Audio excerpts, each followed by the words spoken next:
Hi, I'm Alexa Caramazza. I'm 20 years old and I currently go to SDSU.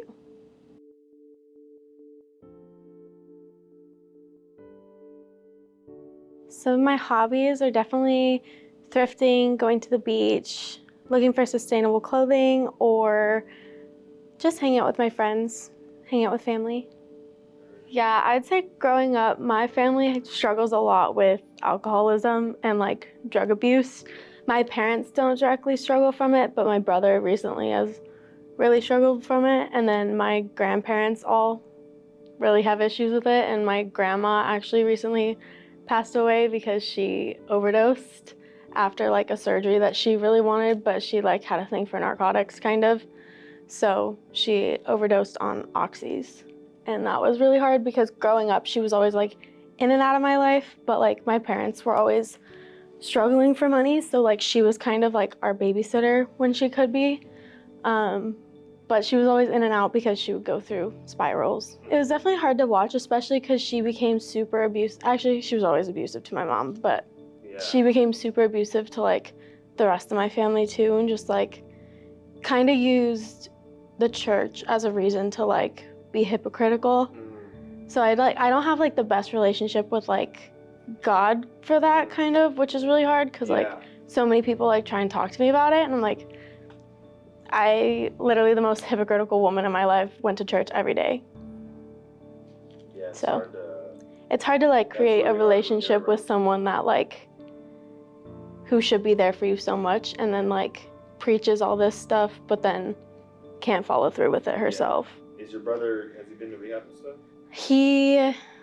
I'm looking at some rehab facilities for him. He recently just had a really bad spiral because his girlfriend moved away, so they're starting to do long distance again, and they're kind of just in a weird spot. But I don't know, since he started college, he's really fought alcoholism, and then he was sober for a couple months, and then all of a sudden I was like, "You're drinking again?" He was like, "Yeah, I'm just enjoying summer." I was like, "Okay." And then he spiraled and is super deep in it and wanting to get help, but not doing things to help himself. So I don't know, it's just it's hard too because I work with him, and I got him a job at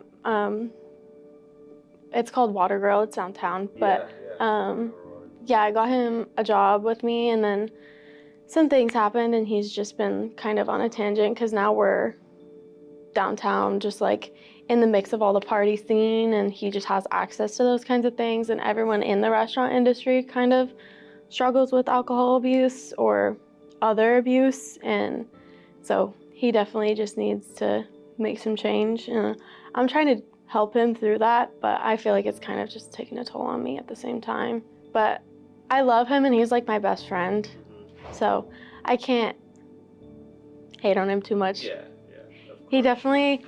He's trying, and at least he's trying, and wants to seek help.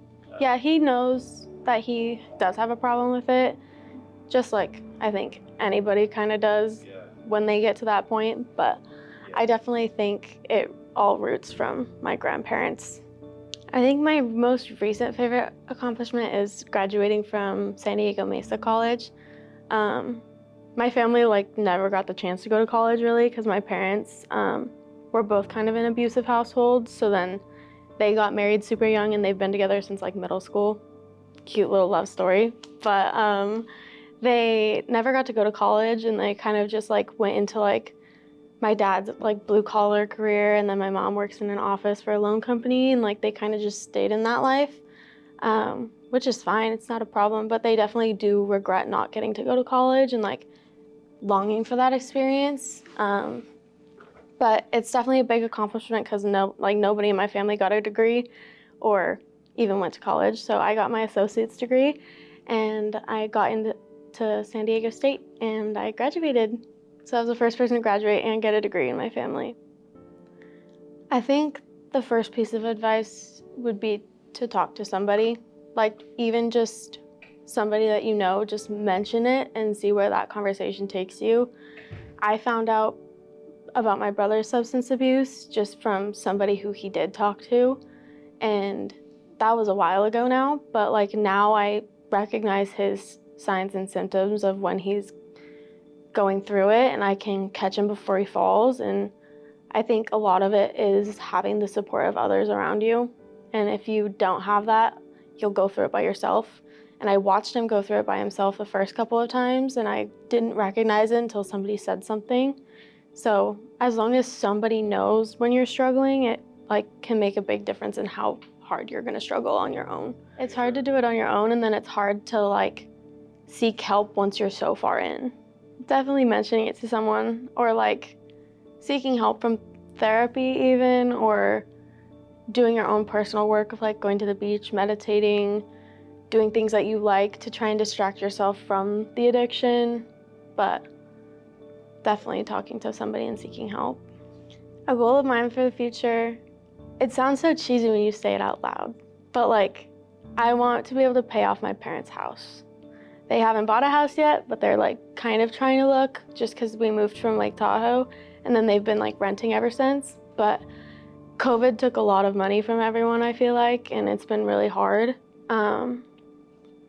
But they want to buy a house, and one day I want to be able to pay off their house, just because they've given me everything that I've ever needed in my life, and like paid their way through my dance classes and coached my softball teams. And my parents have been the most grounding in my life, and they've done everything that they could to make me happy and get me where I can. And then now that I'm here, I want to be able to pay that back to them.